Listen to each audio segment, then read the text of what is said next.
د نیوز پری چینل لیدونکو سلام ستړي مشه په مکړه د ساتلاندو مهمو خبرونو ته د پاکستان کورنۍ چارو وزیر څرګندونو ته د افغانستان بهرنی چارو وزارت خبرګون د افغانستان د بهرنی چارو وزارت د پاکستان د کورنۍ چارو وزیر د ورستیو څرګندونو په اړه چې د افغانستان له خاورې د پاکستان د تحریک طالبان د ډلې د فعالیتونو په اړه اندېښنه ښکاره کړې په خبرګون کې ویلي چې د ډله نه په افغانستان کې جوړه شوې او نه هم زموږ په خاوره کې فعالیت کوي.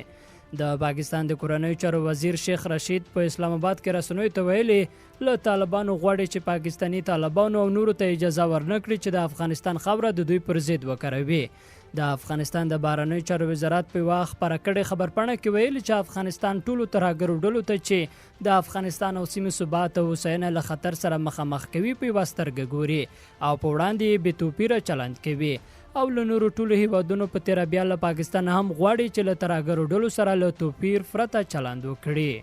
بل لور ته اتمر له پاکستان سره د درې اړخیزې غونډې په اړه د ایران د استازي وړاندیز ومانه.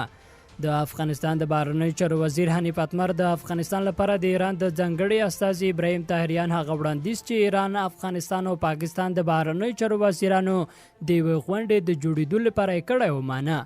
د افغانستان د بهرنیو چارو وزارت په یوه خبرپاڼه کې ویلي چې طاهریان پرون له اتمر سره په کتنه کې پاکستان ته د خپل وروستي سفر په اړه معلومات وړاندې کړل او د درې واړو هیوادونو د بهرنیو چارو وزیرانو ترمنځ د یوې غونډې جوړېدا د افغان سولې لپاره د سیمه ییز اجماع د پیاوړتیا او د درې واړو هیوادونو ترمنځ د اړیکو د لا پیاوړتیا لپاره مهم وبلله.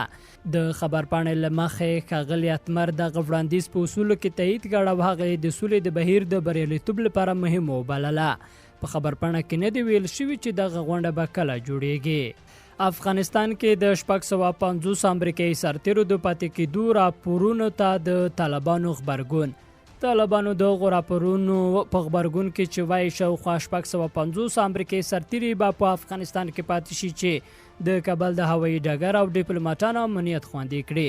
ویل که په هره بڼه په دې هیواد کې نړیوال ځواکونه پاتې شي هغه به د دې ډلې لخوا اشغال وانګیرل شي. د طالبانو د قطر دفتر ویاند محمد نعیم دا خبره پرون یکشنبه له الجزیره ټلویزیون سره په مرکه کې وکړه او زیاته یې کړه که دوی دلته پاتې شي نو زما په باور دا به په یوه ډول د اشغال د دوام په معنا وي. په دې صورت کې به دا د دوی لخوا شوی تړون څخه سرغړونه وي او موږ په بشپړ حق ولرو چې په وړاندې عکس العمل وښایو. د امریکایي ځواکونو د پاتې کېدو په اړه تر اوسه چارواکو رسماً څه نه دي ویلي، خو یو شمېر سرچینو ویلي چې دغه ځواکونه به تر هغه په کابل کې پاتې شي چې د ترکیې ځواکونه د کابل د هوایي ډګر د چارو مسؤلیت واخلي. د امریکا د ولسمشر جو بایډن د پریکړې له مخې ټول امریکایي ځواکونه به د روان کال د سپټمبر 13 له افغانستان وځي. د پاکستان د بهرنیو چارو وزیر وایي که طالبان قدرت ته ورسیږي خپل پولې تړو. په افغانستان کې د امنیتي وضعیت د خرابېدو او د جګړې په ډګر کې د طالبانو د پرمختګونو په اړه پر افغان چارواکو سربیره د سیمه ییزو لوبغاړو او د نړیوالو اندېښنې مخ په زیاتېدو دي. د پاکستان د بهرنیو چارو وزیر شاه محمود قریشي وایي له افغانستانه د نړیوالو ځواکونو له وتلو وروسته به په دې هیواد کې تاوتریخوالی او بې قانوني حاکمه شي او که طالبان واک ته ورسیږي پاکستان به په دې ته اړ شي چې له افغانستان سره پوله وتړي. قریشي دغه څرګندونې پرون یکشنبه په ملتان کې په یوه خبري غونډه کې وکړې او زیاته کړه چې پاکستان په څو کلونو کې 3.5 میلیونه افغان کډوالو ته په خپله خاوره کې ځای ورکړی او نور افغان کډوال نشي منلی.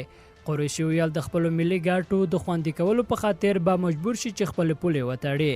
د پاکستان د بهرنیو چارو وزیر د غرض ویل چې پاکستان به په افغانستان کې سولو ته د رسیدو لپاره خپل ټولې ډیپلوماټیکې هڅې جاري وساتي او په دې هیواد کې به داسې یو مشرتابه چې له ډیموکراتیکې لارې ټاکل شوی وي هرکلی وکړي. د پاکستان د بهرنیو چارو وزیر د افغانستان وضعیت د نړیوالو ځواکونو له وتلو وروسته د اندېښنې داسې مال څرګندوي چې د افغانستان حکومت مشران اسلام آباد تورنوي چې طالبان په افغانستان کې د روانې جګړې یوه وسیله ده. د پاکستان کورنیو چارو وزیر وایي د طالبانو کورنۍ پاکستان کې دی. د پاکستان کورنیو چارو وزیر وایي د طالبانو کورنۍ په پاکستان کې دی.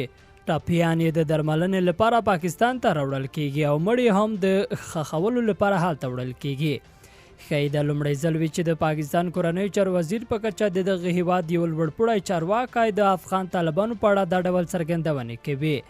د پاکستان د کورنیو چارو وزیر شیخ رشید له جونیوس سره یوه تازه مرکه کې زیاتوي د پاکستان د اوسني حکومت کړنلاره دا ده چې د دې هیواد خاوره به د افغانستان پر ضد نه کارول کیږي. هغه د پاکستان پوځ لخوا له القاعده او طالبانو سره د مقابلې په اړه د یوې پوښتنې په جواب کې ویل اصلي مسله دا ده چې د طالبانو کورنۍ په پاکستان کې میشتې دي.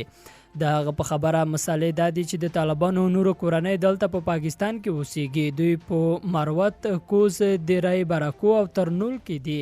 پر دې سربېره د دوی ډیری مړي هم راوړل کیږي او د ځینو دلته په پاکستان کې په ځینو روغتونونو کې درملنه کیږي.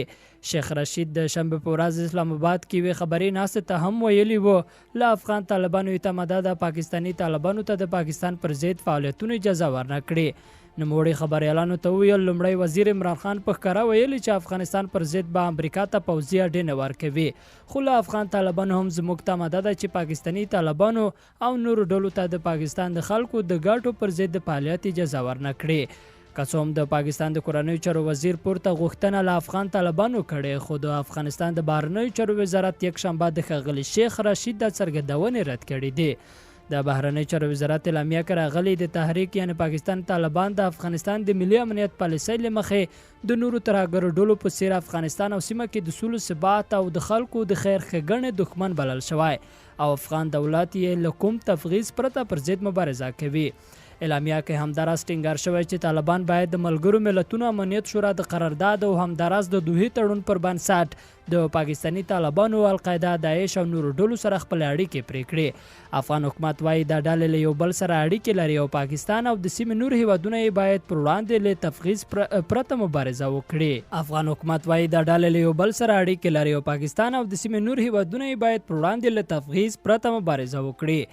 په تیرو څو میاشتو کې دا څویم ځل دی چې د افغانستان او پاکستان ترمنځ ډیپلوماټیک ناندرۍ پیلېږي او دواړو حکومت د لړ کې رسمي اعلامیې خپروي. څه موده وړاندې د افغانستان د ملي امنیت سلاکار حمدالله محب پر پاکستان سخت نیوکې کړې وې او د هیواد د افغانستان په کورنیو چارو کې پلاسپانه تورن کړی وه.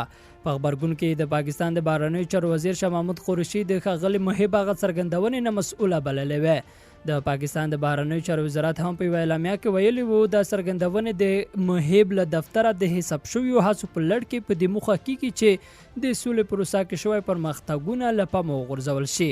وروسته د افغانستان د بهرنیو چارو وزارت لخوا د پاکستان د هغې اعلامیې په ځواب کې په خپره شوې اعلامیه کې راغلي وه د پاکستاني چارواکو پر لاپسې څرګندونې او بیانیې چې دا بهیر زیانمنوي د سولې پروسې په ګټه نه دي. د پاکستان له دولتي چارواکو د افغانستان او نړیواله ټولنې غوښتنه دا ده چې پر طالبانو د خپل اغیز او کنټرول په کارولو سره هغوی د منع لرونکو مذاکراتو ترسره کېدو ته د خبرو میز ته وګرځوي چې په دې توګه په افغانستان کې وینه تویېدنه او د نړیواله ترهګرۍ ګواښونه پای ومومي.